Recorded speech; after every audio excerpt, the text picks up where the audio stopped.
Hello guys, welcome back my YouTube channel. This is Usman और आप देख रहे हो मेरा यूट्यूब चैनल। तो गाइस, आज मैं आपको बताऊंगा कि 1.3 क्वेश्चन नंबर 1 और क्वेश्चन नंबर 2 किस तरह सॉल्व करते हैं। तो वीडियो स्टार्ट करने से पहले अगर अभी तक आपने मेरे चैनल को सब्सक्राइब नहीं किया, लाइक नहीं किया, तो सबसे पहले मेरे चैनल को सब्सक्राइब करें, लाइक करें और बेल आइकन पर क्लिक करें ताकि मेरी लेटेस्ट आने वाली वीडियो आप तक पहुंचती रहे। तो चलिए स्टार्ट करते हैं। तो जी गाइस, 1.3 क्वेश्चन नंबर 1 क्या है हमारे पास? Which of the following matrix are conformable for addition. तो जितने भी हमारे पास ये फॉलोइंग क्वेश्चंस है, हमने देखना है कि इनमें से कौन कौन से क्वेश्चंस को हम आपस में ऐड कर सकते हैं। दोस्तों, आपने एक चीज यहाँ पे पॉइंट नोट करना है कि हम सिर्फ उन्हीं मैट्रिक्स को आपस में एडअप कर सकते हैं कि जिनका ऑर्डर सेम होता है। ऑर्डर हमारे पास क्या होता है? ऑर्डर होता है हमारे पास number of rows and number of columns. तो आप देख सकते हैं किन किन मैट्रिक्स की number of rows and number of column same है। देखें, मैट्रिक्स ए, इसके अंदर हमारे पास क्या है? 2 1 -1 एंड 3। तो इसके अंदर देखें 2 रो 2 कॉलम्स हैं। तो ई के अंदर भी 2 रो 2 कॉलम है। तो फिर हम कह सकते हैं कि मैट्रिक्स ए जो सा है वो इक्वल है मैट्रिक्स ई के।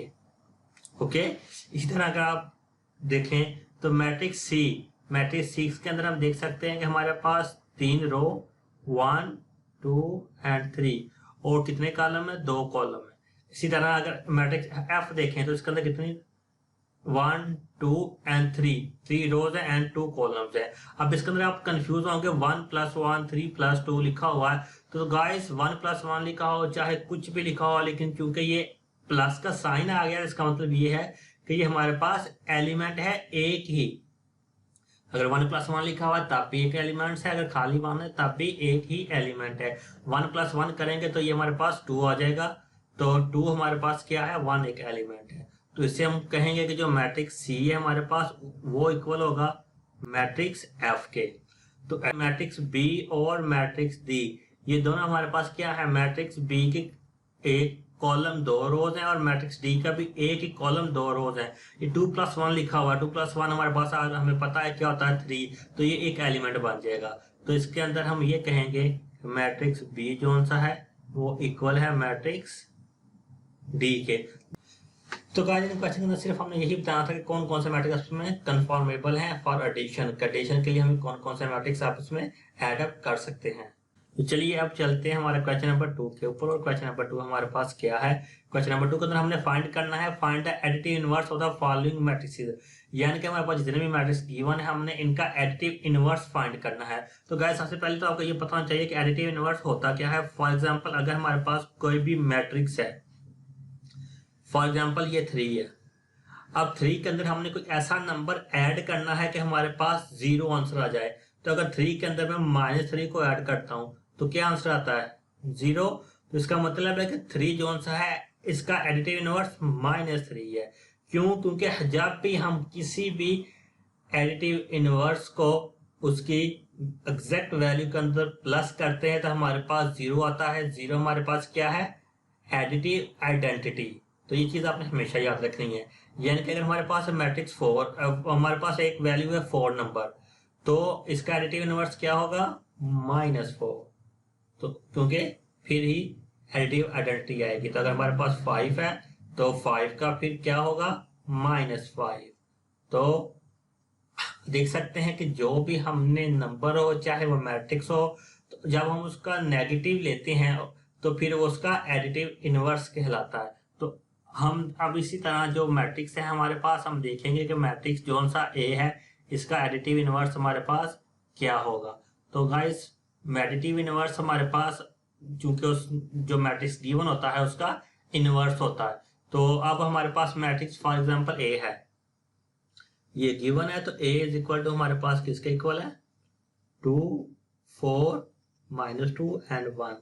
तो अब इसका जब हम एडिटिव इनवर्स फाइंड करेंगे तो एडिटिव इनवर्स सिंपल -a होगा।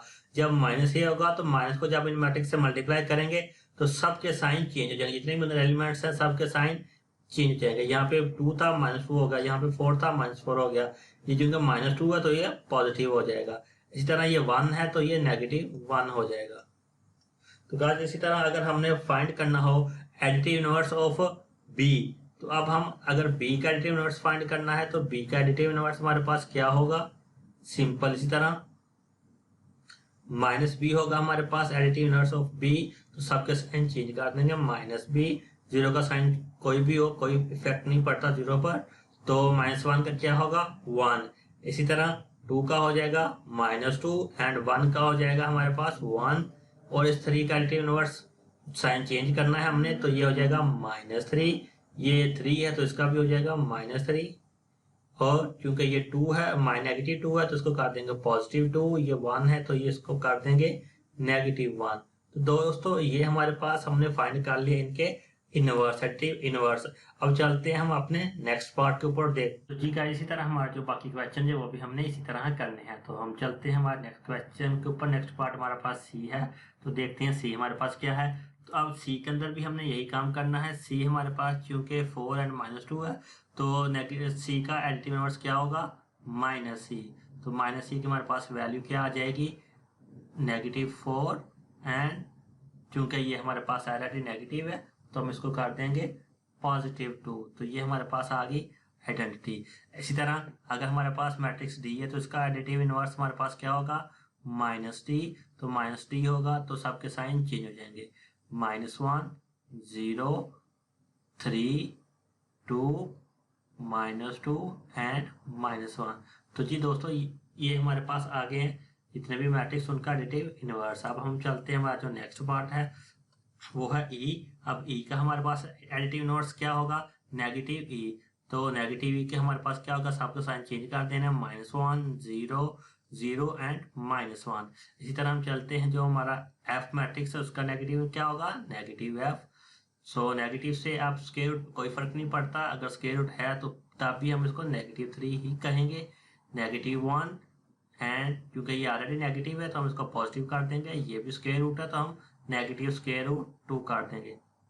तो ये हमारे पास जितने भी हमारे पार्ट थे क्वेश्चन नंबर 2 के, हमने सबको वो सॉल्व कर दिया हुआ। अगर आपको मेरी वीडियो पसंद आई है तो इसको लाइक और शेयर जरूर कीजिएगा। हम मुलाकात होगी हमारी नेक्स्ट वीडियो में। अल्लाह हाफिज।